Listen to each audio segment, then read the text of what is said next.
All right, so I actually got a little bit of good news here for you guys real quick because apparently, according here to the Washington Post, the NLRB is significantly upping the penalties for corporations who illegally engage in union busting activities. Mainly, this is centering around the firing of employees who are unionized, attempting to unionize, and agitating for union representation. So here from the Washington Post, they say new penalties for companies that illegally fire workers who unionize. So what are they talking about here? They say companies that illegally fire or demote unionizing workers can now be held responsible for workers' financial demise, including credit card late fees, lost housing or cars, and healthcare costs, in a move that could help some workers who have been fired from Starbucks and Amazon, labor activists say.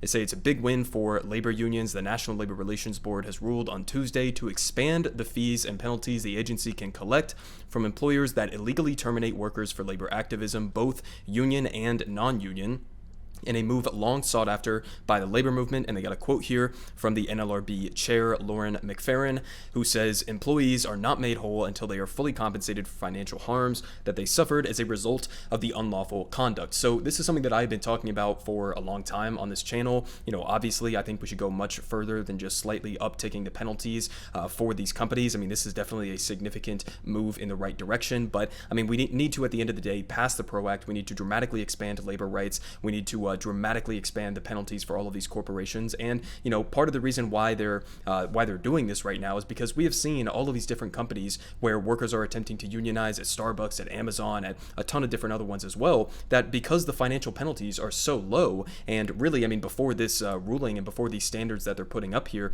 were put in place, essentially all of these corporations were just doing a basic financial calculation and saying, well, we're going to save money in the long run by preventing this union from taking place so that we can slash wages and benefits and working conditions, etc., for workers, and preventing that union from being there to represent them and protect them and fight for those things. That is going to save us money in the long run versus just paying an upfront tiny penalty financially in for potentially violating a bunch of these labor laws. And I mean, it gets completely ridiculous when you see companies like Starbucks that have literally been slapped with like over 200 or maybe 300 at this point different violations from the NLRB for union busting activities that are just brazenly illegal, and they just don't give a shit about the fact that it's illegal or even the fact that the NLRB is cracking down on them, because the punishments are just not outweighing the benefits for them from the perspective of the corporation. So, I mean, this is obviously a good move, and in addition to these obviously lost wages and financial recoupment for the workers who have been fired,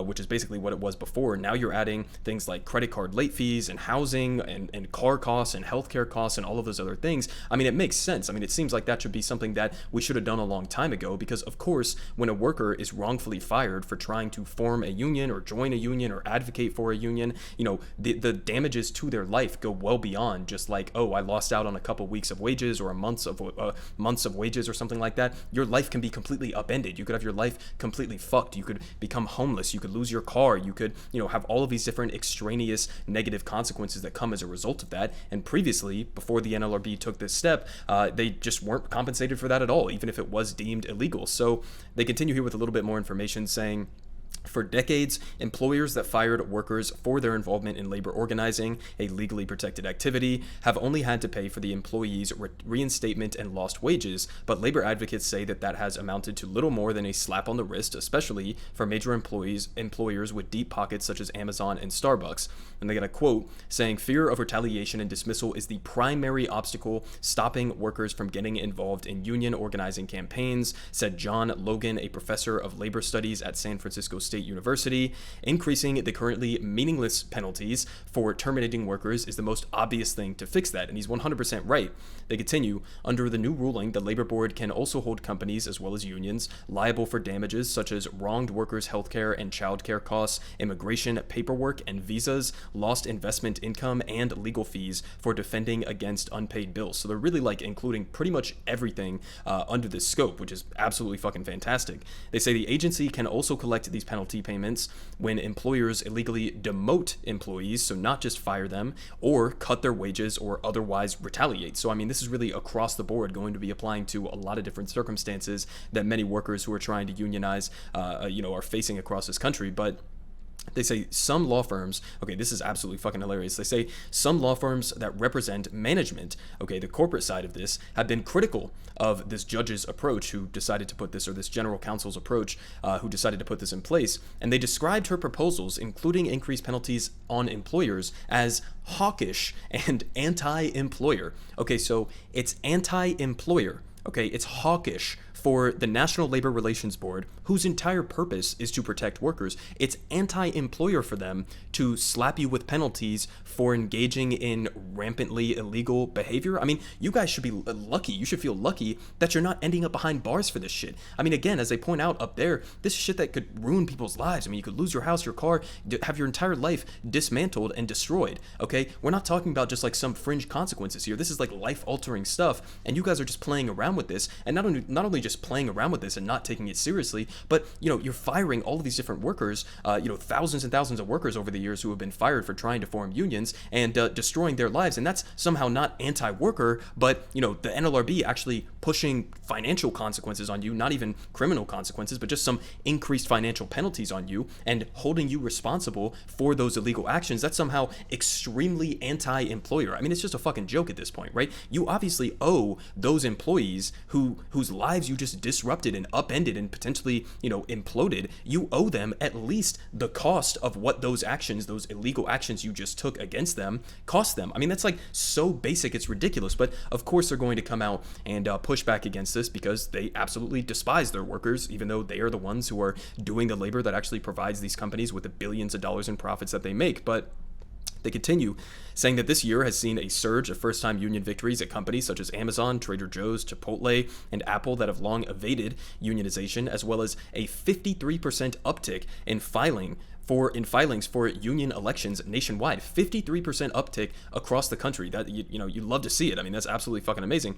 They say union organizers say that these efforts have been met with widespread retaliation from employers. And of course, I've covered this on my channel so many different times, all of the different tactics that they use, whether it's forcing workers to go to these anti-union propaganda sessions on a daily basis. They're putting up flyers in the bathroom stalls and all over the workplace, telling you not to vote for the union, and essentially lying to all of these workers as to what the actual benefits and consequences would be from a union, and pulling out all of the stops in order to try to get them not to form these. So I mean, we've covered all of the different tactics that they have been using. They really just go all out. I mean, there was that one example in Staten Island, I believe, at the Amazon warehouse facility, where they literally had the county change the way that the traffic lights were oriented outside when you were leaving the facility, so that it would make it more difficult for union organizers to talk to the workers as they were leaving the store. I mean, it's like they will go to the maximum extent possible in order to prevent these unions from forming. And you get a lesson there in terms of like why they're doing that, what their motivation is. Well, it's pretty simple, because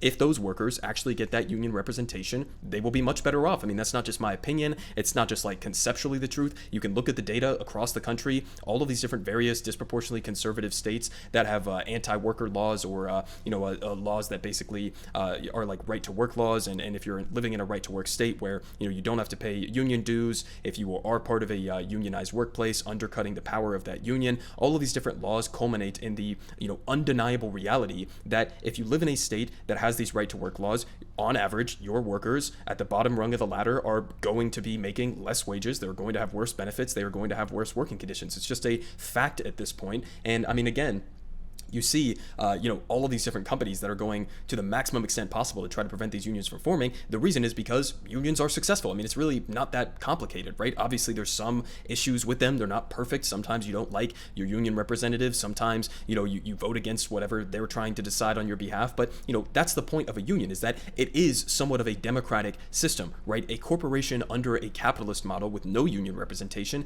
that is not democracy. That is the epitome of authoritarianism, okay? It is economic authoritarianism, where you have a handful of people, or in some cases a single person, who stands at the top of the company, and they get to unilaterally make all of the decisions for the company. They can fire you on a whim. They can gut your wages. They can gut your benefits, make your working conditions completely unworkable, and do all of these things unilaterally with absolutely no say from what constitutes the vast majority of the actual company, the workers, right? I mean, and so that's the benefit of having a union, is you have some sort of a democratic check on this inherent inherently authoritarian economic model that we have built up in this country. And so obviously, I'm a socialist. I would like to go significantly further than that and not just have union representation, but have workers directly owning and controlling and democratically voting on how they want to go about these businesses and owning the means of production. So, I mean, that would be my dream scenario. But obviously, the NLRB taking much more aggressive action against these companies, whether it's Starbucks or Amazon or any of these different corporations that have been engaging in this illegal behavior, and now upping the ante in terms of the actual financial penalties that they're going to see. We'll have to wait to see how many times this is able to actually legally be implemented, or how long the process is going to take, and how long it'll take to get some of these workers back in the positions that they had previously. But at the end of the day, this is definitely a positive development that we're seeing here. And Joe Biden likes to call himself the most pro-labor president in modern American history. I think that's a complete and utter joke, even though you're not really comparing yourself to other pro-labor presidents, because we really haven't had one in nearly 100 years at this point. But at the end of the day, it's moves like this that actually give Biden just a tiny modicum of credibility on this issue, even as he goes and sabotages rail strikes and all of that, of course, which I've also been talking about on this channel. But I mean, it's stuff like just putting competent people who are legitimately pro-labor in these top positions at the NLRB that, you got to give them a little bit of credit for, because these types of results are going to actually meaningfully improve potentially thousands and thousands of workers' lives across the country. Everyone is saying GoodPoliticGuy has the best politics.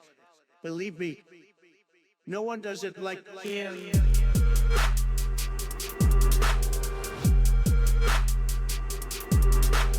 Believe me. Everyone is saying